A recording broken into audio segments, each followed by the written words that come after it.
Bonjour à tous, bienvenue dans cette vidéo réalisée par Sobos Pharma, le logiciel de gestion de pharmacie.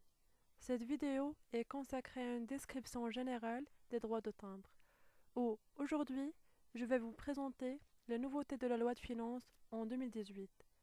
Donc, notre présentation est divisée en deux parties. Dans un premier temps, nous allons introduire les nouveautés de la loi de finances en 2018 et ensuite, nous allons aborder les changements appliqués sur notre logiciel Sobros Pharma.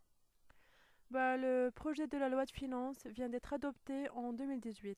Donc, depuis le début de l'année, il y a une exigence de taxer les encaissements en espèces, à savoir les règlements des crédits et les paiements des ventes.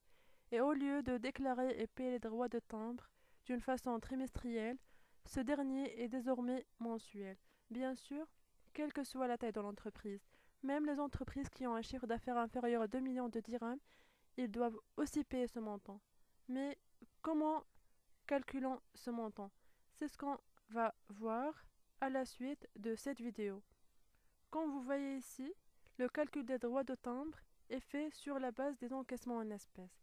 C'est-à-dire, on doit multiplier les encaissements en espèces par 0,25% et ce montant constitue le montant taxé des droits de timbre qu'il faut payer. Seulement, il faut noter que les droits de timbre sont supportés par le client et pas par le pharmacien, qui a comme rôle de les reverser auprès de l'administration fiscale.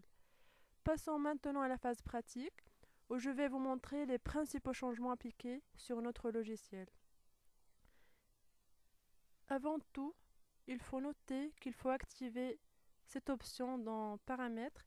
Il faut aller vers Paramètres, Paramètres de l'application, Paramètres de l'entreprise, Modifier et cocher cette case. Il correspond à activer les droits de timbre et mettre ensuite Sauvegarder. Mais maintenant, nous allons voir son impact sur Sobrus. Donc, je vais aller vers la rubrique Vente, choisir n'importe quel produit. Par exemple, je prends celui-là. Je vais cliquer sur Approuver et comme vous voyez ici, on a ajouté une ligne qui correspond au total à payer. C'est le total qui regroupe le montant total de la vente et le montant total des droits de timbre. Pour valider la vente, il faut juste cliquer sur Espèces. Et pour voir le montant total des droits de timbre, il faut juste aller à la facture du client et visualiser ce montant dans, dans cette case. Cette case, il correspond au droit de timbre qui est égal à 1,06 dirham. Vous pouvez aussi visualiser ce montant dans le ticket de caisse aussi. Et pour la déclaration mensuelle, Sobrus a ajouté à votre disposition un journal des droits de timbre et des encaissements en espèces qu'il faut déclarer. Et comme vous voyez ici, c'est par période et vous pouvez aussi voir les détails de chaque encaissement dans ce stade.